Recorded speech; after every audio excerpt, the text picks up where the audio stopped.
posso approvare, per quello che dico che non c'è tempo di campagne elettorali, ma bisognerebbe che, no, bisognerebbe che tutta la politica, in maniera, diciamo, tipo una squadra di emergenza, prendesse in mano quello che sta accadendo. Perché? Perché ci sono i problemi dei crediti deteriorati. La signora diventa credito deteriorato, cioè io avevo 100.000 euro, ti chiedo i miei 100.000 euro, tu mi dici no, non te li posso dare, te li diamo fra una settimana, intanto ti faccio un fido di 30.000 euro, quindi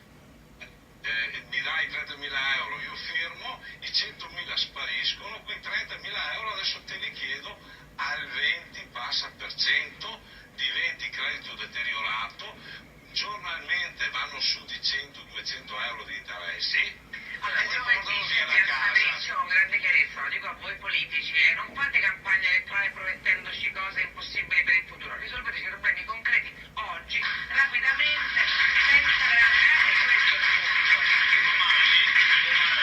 il 17 gennaio, noi abbiamo chiesto al governo che ci sia immediatamente da parte del governo e la regione Veneto, noi dobbiamo creare un modello immediatamente perché possa risolvere questo problema, che è un problema che potrebbe portare a un'apocalisse economica, perché in Italia ci sono 380 miliardi di crediti deteriorati, nel resto d'Europa li hanno già assorbiti con i finanziamenti statali. Noi siccome abbiamo voluto fare bravi,